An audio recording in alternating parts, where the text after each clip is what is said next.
월요일이면 장애인들이 모인 곳에 갔던 경험이 있습니다. 함께 놀아주고 예배를 드리기도 했고, 오후에는 선생님들에게 성경 공부를 가르치기도 했습니다. 그 재활원에서 한 번은 체육 대회를 했습니다. 50m를 누가 가장 빨리 뛰는지를 결정하는 경기였습니다. 여러 학생들이 출발선에서 뛰기 시작했습니다. 그 중에 한 학생이 훨씬 더 앞으로 나와 뛰기 시작했습니다. 모든 선생님들이 박수를 치며 응원을 했습니다. 그런데 문제가 생겼습니다. 거의 결승점에 가까이 왔던 그 친구가 갑자기 돌아서서 반대로 뛰기 시작한 것입니다. 모든 선생님들이 눈시울을 적셨습니다. 저도 눈물이 났습니다. 정상인이었다면 그러한 일이 없었을 것입니다. 정신지체아였기 때문이었습니다. 건강에 문제가 있어서는 그럴 수 있습니다. 어쩌면 더 동정하고 위로하고 함께해 주어야 될 것입니다.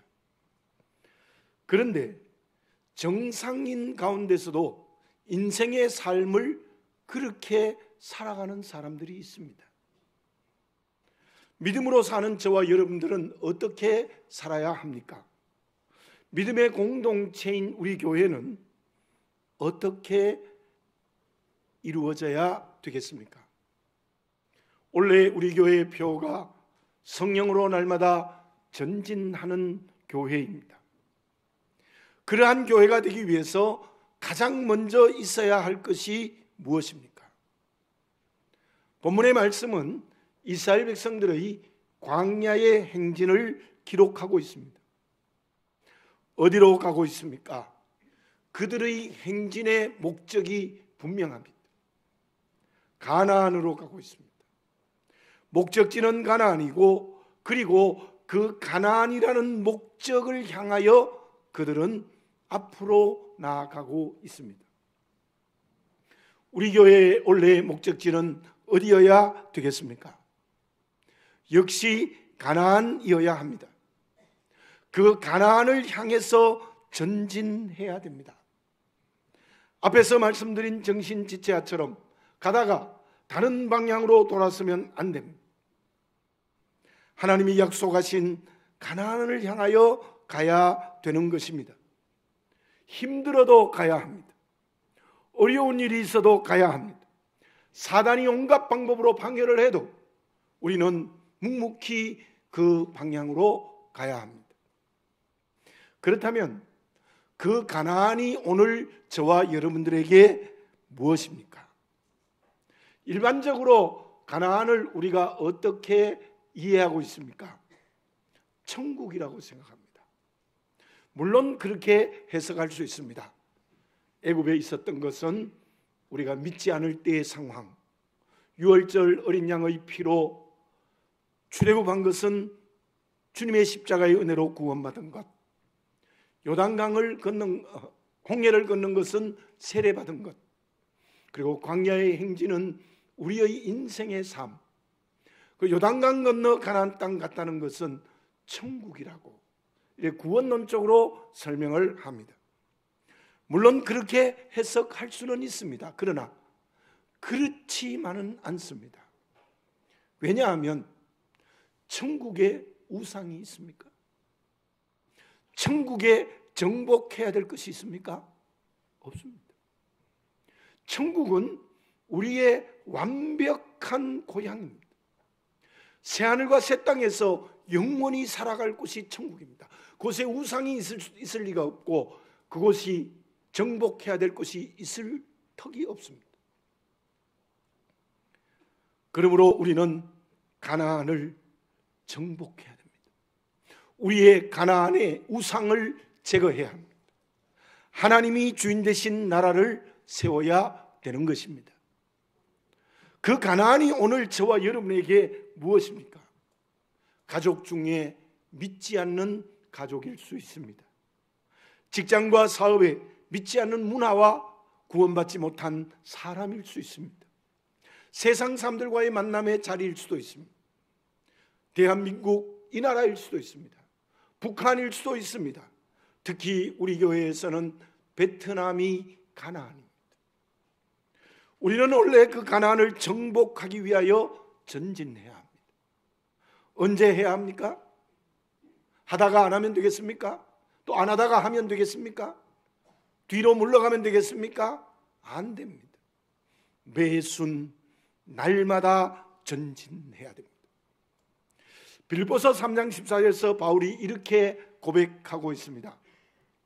표대를 향하여 그리스도 예수 안에서 하나님이 위에서 부르신 부름의 상을 위하여 달려가노라. 바울은 그때 로마 감옥에 있었습니다. 나이도 많습니다. 병들었습니다. 앞으로 나아갈 수 있는 희망이 없어요. 근데 바울은 어떻게 고백했는가 하면 표대를 향하여 분명한 목적이 있고 그 목적지를 향하여 그리스도 예수 안에서 하나님이 위에서 부르신 부름의 상을 위하여 전진한다. 달려간다고 고백을 했던 것입니다. 바울은 그때 뒤로 돌아가지 않았습니다. 후퇴하지 않았습니다. 표대를 향하여 앞으로 전진했던 것입니다. 그것이 로마가 기독교가 국교가 되는 출발의 신호탄이었다는 것입니다. 얼마나 많이 전진했으며 얼마나 많은 열매를 맺었습니까? 나에게 정복해야 할 가나안이 무엇입니까? 우리 교회의 가나안은 누구이며 무엇입니까? 우리 모두 원래는 모든 성도들이 성령으로 전진하는 교회가 될 수 있는 뜨거운 열정을 가져야 합니다. 그 열정이 행동으로 실천으로 나타나야 됩니다. 그때 우리 교회가 성령으로 날마다 전진하는 교회가 될 수 있을 줄로 믿습니다. 그러면 우리 교회가 성령으로 날마다 전진하는 교회가 되기 위해서 필요한 것이 있습니다. 그것이 무엇입니까? 42년 만에 연락이 되신 분이 계세요. 우리 장정숙 사모님을 통하여 알게 되어졌습니다. 그분이 장정숙 사모님과 대학 동기였더라고요. 제가 그때 전도사로 시무할 때입니다. 동산병원에서 간호사로 일하시는 집사님이셨는데 그분이 반주를 했어요. 지금은 목사님의 사모님이 되셔서 목회에 내조를 하시다가 이제 은퇴를 했다는 소식을 들었습니다. 며칠 전에 그분과 통화를 했는데 그때 그분이 대뜸 제게 이렇게 말을 해 주셨어요. 목사님이 김치영 목사님과 5년 동안 목회하신 것은 행운입니다. 나도 지금까지 신앙생활을 해왔고 목회자로의 아내의 자리에 있었지만 그 목사님만이 지금도 나의 믿음의 멘토입니다. 목사님은 참으로 좋은 목사님의 지도를 받았습니다. 제가 여러분에게 말씀드린 적이 있습니다. 김치영 목사님에게 5년 동안 제가 배웠습니다. 제게 가장 큰 영향을 주었습니다. 어떻게 목회해야 될 것이며 어떤 믿음의 길이 건강한 믿음인가를 하나하나 성경과 독서를 통하여 제게 가르쳐 주셨습니다. 그분이 제가 경북노회에서 목사 안수를 받을 때에 이렇게 말씀을 하셨어요. 목사가 되는 것은 칼날 위를 걸어가는 것과 같으니 언제나 긴장하고 근신하고 조심해야 된다라는 말을 제게 해 주셨습니다. 인생의 길을 걸어가면서 그렇게 좋은 스승을 만나는 것이 얼마나 중요합니까? 저는 오랜 기간 동안 신학을 한 것보다 그 목사님에게 배운 것이 오늘 목회에 결정적인 역할을 하게 된 것입니다. 우리 교회가 성령으로 날마다 전진하는 교회가 되기 위해서 누구의 인도를 받아야 합니까? 누구의 인도를 받아야 날마다 전진할 수 있겠습니까? 오늘 읽은 본문의 말씀 바로 앞절인 33절을 제가 다시 한번 봉독해 드리겠습니다. 그는 또 성막과 제단 주위 뜰에 포장을 치고 뜰 문에 휘장을 다니라. 모세가 이같이 역사를 마치니. 자, 이 말씀의 의미가 무엇인가 하면 하나님이 모세에게 명령하신 말씀대로 성막이 완전히 완공된 거예요. 그리고 이스라엘 백성들이 광야의 행진을 통하여 가나안에 가는 것이 오늘 본문의 말씀의 내용이에요. 그 광야의 행진을 할 때에 앞장서서 인도한 것이 무엇입니까? 본문의 말씀에는 기록되지 않았지만 분명한 것은 언약궤가 이스라엘 백성들 행진을 앞에서 인도했습니다. 언약궤가 앞서 인도했다는 뜻은 무엇입니까? 언약궤는 우리가 수요일쯤 성경 공부에 공부를 했습니다. 하나님이 임재하시는 곳입니다. 하나님이 모세에게 말씀하시는 곳입니다. 하나님께서 이스라엘 백성들에게 말씀하시기 위하여 모세에게 말씀하시는 장소가 언약궤입니다. 특별히 그 언약궤에는 세 가지 물건이 있는데 세 가지 물건에서 그 뜻을 알 수 있습니다. 두 돌판에 쓴 10계명의 돌비, 그것은 하나님의 말씀입니다. 만나는 하나님이 주신 양식입니다. 쌍난 지팡이는 예수 그리스도의 부활을 상징합니다. 그리고 본문의 말씀을 봅시다. 34절과 35절에서 구름이 회막을 덮었다고 말씀하고 있습니다. 35절, 36절에서는 구름이 떠오를 때는 이스라엘 자손이 앞으로 나아갔습니다. 그러나 구름이 떠오르지 않을 때는 그 자리에 머물렀습니다. 38절을 봉독해 드립니다. 낮에는 여호와의 구름이 성막 위에 있고 밤에는 불이 그 구름 가운데에 있음을 이스라엘의 온 족속이 그 모든 행진하는 길에서 그들의 눈으로 보았더라. 무슨 구름입니까? 여호와의 구름입니다. 낮에는 구름이 성막 위에 있었고 밤에는 불이 그 여호와의 구름 가운데 있는 것을 이스라엘 백성들이 눈으로 보았습니다.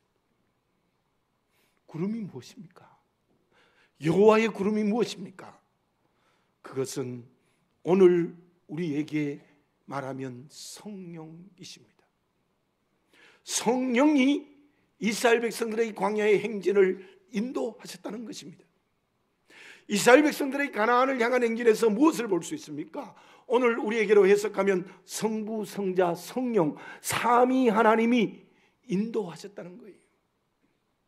우리 교회가 원래 날마다 전진하는 교회가 되기 위해서 누구의 인도함을 받아야 됩니까? 오직 삼위 하나님의 인도하심을 받아야 됩니다. 다른 어떤 것도 우리 교회의 인도자가 될 수 없습니다. 김성 목사도 인도자가 아닙니다. 물론 우리 목회자로서 우리 교회를 바르게 인도할 책임은 있지만, 그러나 우리 교회가 원래 성령으로 날마다 전진하는 교회가 되기 위하여 인도하시는 것은 성부, 성자, 성령 삼위 하나님이십니다. 그 어떤 사람도 우리 교회의 인도자가 될 수 없습니다. 교회에 영향력 있는 사람, 교회에 봉사를 많이 하는 사람이 인도자가 아닙니다. 그러기 위해서 우리의 믿음이 분명해야 합니다. 원래 우리 교회를 인도하실 분은 삼위 하나님만이 우리의 인도자이시라는 것입니다. 지금 이 시대가 어떤 시대입니까? 다원주의가 온 세상에 편만해요. 예수님만이 구주가 아니라는 거예요. 다른 것도 구원의 주가 있다는 거예요. 더 문제는 한국 교회 안에 그 다원주의가 들어오고 있다는 것입니다. 제가 분명히 말씀드립니다. 개토릭은 다원주의입니다. 로마서 12장 2절을 봉독해 드립니다. 너희는 이 세대를 본받지 말고 오직 마음을 새롭게 함으로 변화를 받아 하나님의 선하시고 기뻐하시고 온전하신 뜻이 무엇인지 분별하도록 하라. 너희는 이 세대를 본받지 말아라. 세속화되지 말라. 하나님의 선하시고 기뻐하시고 온전하신 뜻이 무엇인지 분별하도록 하라. 거룩해라. 구별되라는 거예요. 그리고 출애굽기 20장 3절에 보면 십계명 중에 첫 계명의 말씀이 나옵니다. 우리 같이 한번 읽어보겠습니다. 시작. 너는 나 외에는 다른 신들을 내게 두지 말라. 아멘. 우리 교회가 원래 세속화되면 안 됩니다. 구별되어야 됩니다. 거룩해져야 됩니다. 어떤 사람도 교회의 주인이 될 수 없습니다. 물질이나 세상의 어떤 가치가 교회의 주인이 될 수 없습니다. 오직 성부, 성자, 성령 하나님만이 우리 교회의 주인이 되셔서 우리를 인도하셔야 합니다. 그렇다면 삼위 하나님의 무엇이 우리를 인도하십니까?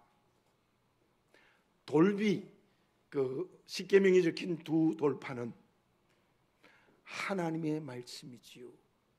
하나님의 말씀으로 우리를 인도한다는 것은 무엇입니까? 그 말씀을 다르게 설명드리면 하나님의 은혜입니다. 말씀은 하나님의 자녀인 우리에게 주시는 은혜입니다. 만나는 무엇입니까? 하나님이 이스라엘 백성들에게 은혜로 내려주신 양식입니다. 그들이 농사를 지었습니까? 그들이 이마에 땀을 흘렸습니까? 수고했습니까? 아무것도 안 했는데도 아침마다 눈처럼 만나의 양식이 내렸습니다. 하나님의 은혜. 아론의 쌍난 지팡이는 주님의 부활을 상징합니다. 주님의 부활을 상징하는 아론의 쌍난 지팡이 역시 은혜입니다. 지팡이에서 싹이 난 것 자체가 하나님의 은혜입니다. 그처럼 주님의 부활이 하나님의 은혜입니다. 우리도 주님처럼 죽음에서 다시 산 것 하나님의 은혜로 주어진 것입니다. 구름으로 상징되는 여호와의 구름, 성령의 인도하심 역시 은혜입니다. 이스라엘 백성들의 행위와 전혀 상관없이 은혜로 인도하셨습니다. 우리 교회가 원래 날마다 전진하는 교회가 되기 위해서 분명히 믿어야 될 것이 있습니다. 그것은 우리 공로에 의해서 이루어지지 않는다는 겁니다. 공로를 자랑하면 안 됩니다. 오직 삼위 하나님의 은혜로 이루어지는 것입니다. 하나님의 말씀을 은혜로 받아들이는 믿음이 분명해지시기 바랍니다. 하나님의 은혜가 우리 교회에 임재하도록 기도하시기 바랍니다. 그러므로 주님의 인격과 삶을 닮아가도록 혼신의 힘을 다해야 될 것입니다. 그때 우리 성암교회가 성령으로 날마다 전진하는 교회가 될 수 있습니다. 빌립보 교회가 그 모범을 보여주고 있습니다. 바울의 선교를 위하여 깊이 기도드렸습니다. 그 먼 길에 생명을 각오하고 몇 번이나 선교 헌금을 바울에게 보내주었습니다. 실로 빌립보 교회는 규모가 크지는 않았지만 성령으로 전진하는 교회였습니다. 그런데 빌립보 교회보다 몇 배나 컸던 고린도 교회는 어떻습니까? 서로가 주인이라고 아우성쳐요. 다 내가 교회 주인이라는 거예요. 주님을 주인 되시지 않게 했습니다. 심지어 바울을 죽이려는 암살단을 조직하기도 했습니다. 기가 막히는 교회. 사랑하는 교회 여러분, 원래 우리가 성령으로 전진하는 교회가 되어야 됩니다. 그것은 오직 하나님만이 인도자셔야 합니다. 하나님의 은혜로 인도하심을 받아야 합니다. 내 공로를 조금이라도 내세우면 안 됩니다. 그러므로 원래 우리 개인도 가정도 자녀들도 직장도 사업도 삶의 자리 모두가 다 성령으로 전진하시기를 바라겠습니다. 어떻게 해야 됩니까? 하나님의 은혜로 살아야 되는 거예요. 가정에서도 직장에서도 사업의 현장에서 이웃과의 만나면 은혜로 살아야 돼요. 더욱더 교회는 그렇습니다. 우리 교회가 삼위 하나님의 은혜가 우리 교회에 살아 움직이고 그 은혜가 우리 교회를 인도하실 때에 우리 교회는 성령으로 날마다 전진하는 교회가 될 수 있을 줄로 믿습니다. 그러면 하나님의 은혜로 인도하심을 받는다면 또 그걸 믿는다면 어떤 덕목을 가져야 되겠습니까? 무명의 사람이 쓴 속복수전서라는 책이 있습니다. 그 책의 가장 첫째에 석복이라는 말이 나와요. 그 말의 뜻은 이러합니다. 복을 아낀다는 거예요. 아무리 많은 복을 받아도 경거망동하지 않는다는 겁니다. 그래서 받은 복을 저축하고 아끼고 모아두었다가 다른 이웃에게 나누어 주는 것을 석복이라고 합니다. 그렇게 살아가는 사람이 참 지혜 있는 사람이죠. 조금 잘 되었다고 자랑하고 조금 못 되었고 힘들다고 절망하면 그 사람 미련한 사람입니다.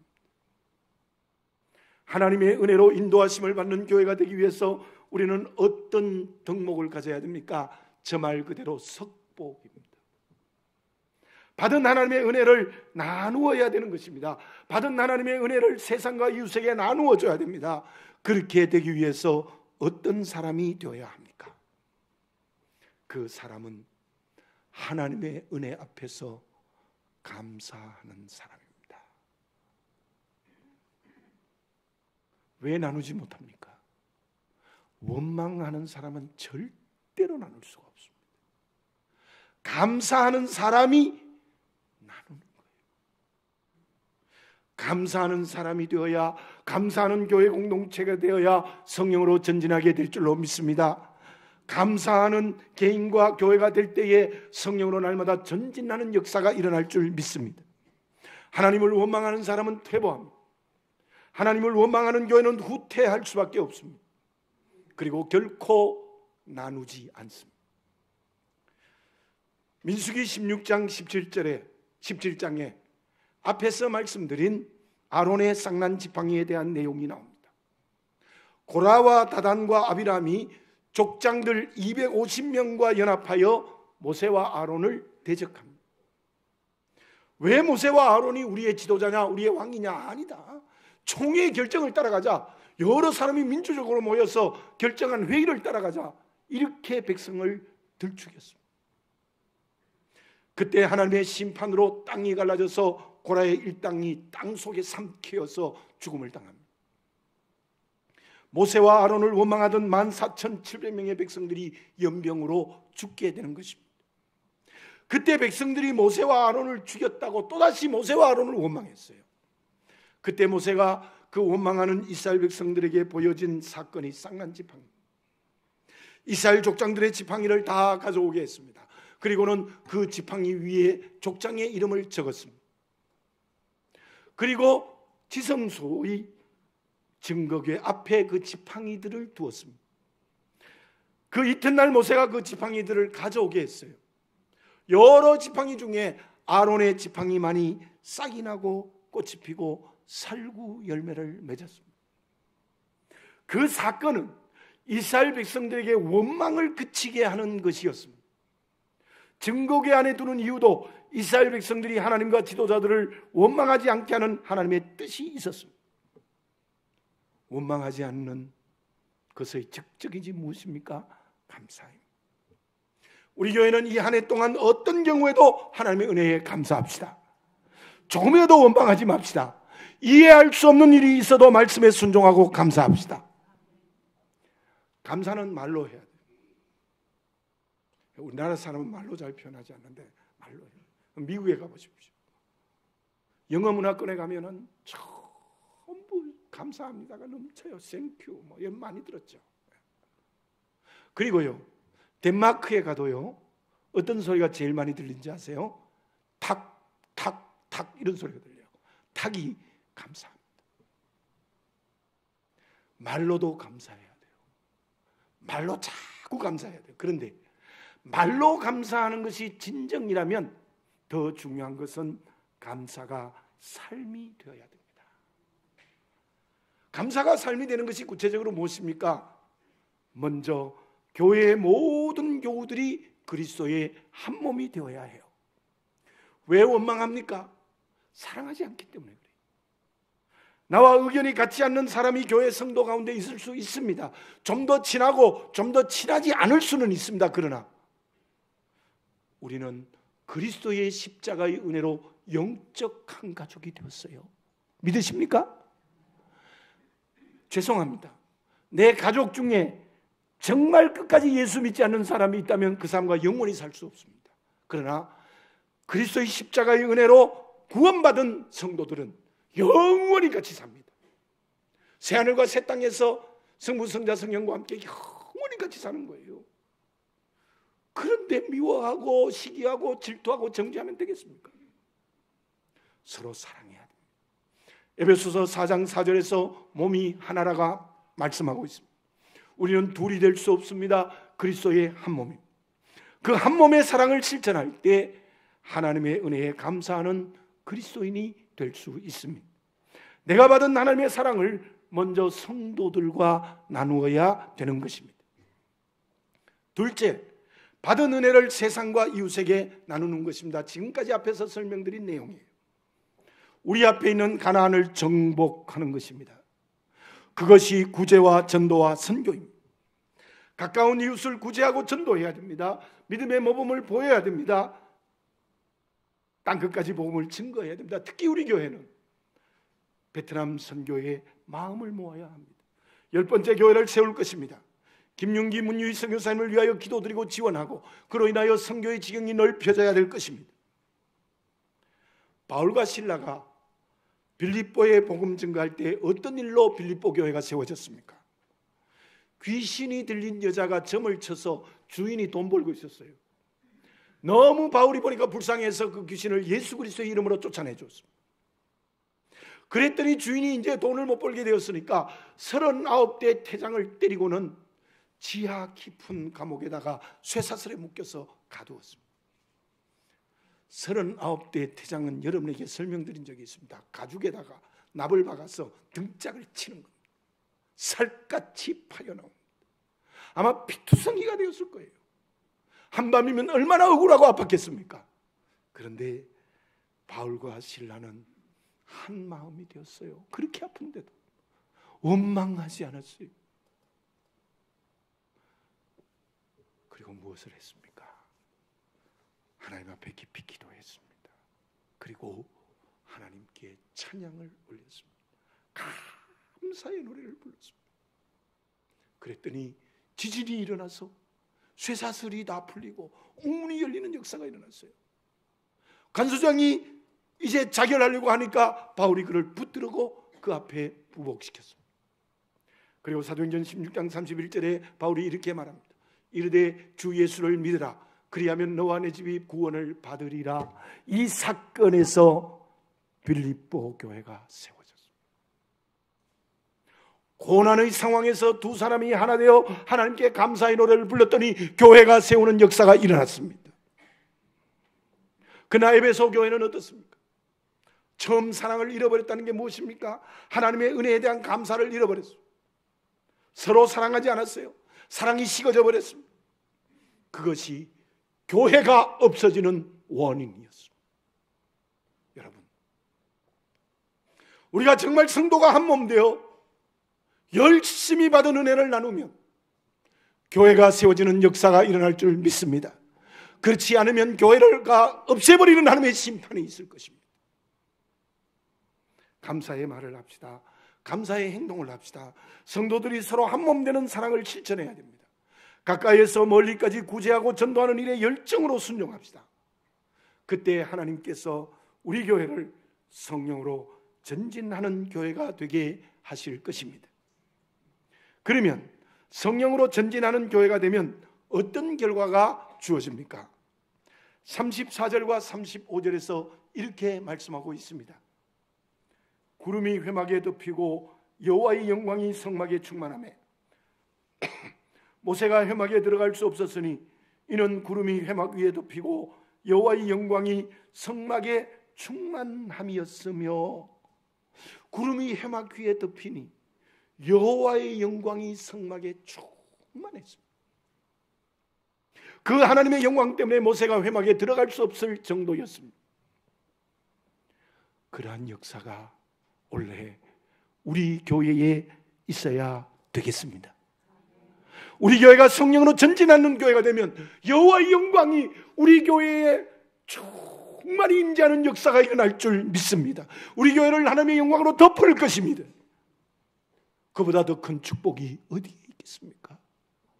이 축복 우리 교회 성도들 모두가 개인으로도 가정으로도 직장으로도 자녀로도 사업에서도 받으시기 바랍니다.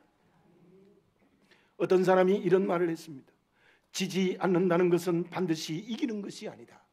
지지 않는다는 것은 결승점에 도착하면 나를 열렬히 환영하는 사람이 있다는 것을 아는 것이다. 이스라엘 백성들이 하나님의 말씀대로 여리고성을 돌았습니다. 총과 칼과 무기를 사용하지 않았습니다. 그냥 돌았습니다. 말씀대로 돌았습니다. 말씀대로 돌았더니 여리고성이 와르르 무너졌습니다. 하나님이 얼마나 기뻐하셨겠어요. 가나안을 정복했습니다. 하나님이 얼마나 기뻐하셨겠습니까? 그렇습니다. 우리가 성령으로 날마다 전진할 때 영광의 충만함으로 여호와께서 임재하셔서 우리를 기뻐해 주실 줄 믿습니다. 우리를 열렬히 환영해 주실 줄 믿습니다. 우리를 가슴에 안아 주실 줄 믿습니다. 이 축복 우리 개인도 교회가 이 한 해에 받았으면 좋겠습니다. 원래 우리 모두 성함교회 성도이라면 한 사람도 빠짐없이 우리 모두 성령으로 전진합시다. 그때 우리 교회 위에 하나님의 영광이 충만하게 임재하고 그 하나님의 영광의 품 안에 우리 교회가 들어가는 놀라운 역사가 일어날 줄 믿습니다. 기도드리겠습니다. 사랑하는 아버지 하나님, 감사합니다. 저희 교회가 원래는 성령으로 전진하는 교회가 되기를 원합니다. 성령으로 전진하기 위해서 교회의 주인은 오직 삼위 하나님, 우리 교회를 인도하는 분은 삼위 하나님의 은혜임을 확실히 믿고 알게 하여 주시옵소서. 그러기 위하여 저희들은 감사의 그릇이 되게 하시되 성도들이 서로 한 몸이 되어 사랑하며 우리에게 맡겨진 것을 열심히 나누는 교회가 되게 해 주시옵소서. 그래야 여호와의 영광이 충만하게 임재하며 하나님이 기뻐하시는 교회가 되게 해 주시옵소서.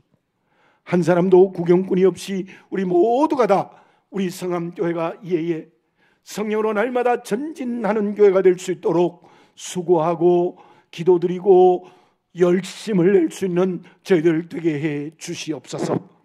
원래 우리 교회가 성령으로 날마다 전진하는 교회가 될 수 있도록 믿음의 열정을 가지게 하여 주시옵소서. 예수님의 이름으로 기도드립니다. 아멘.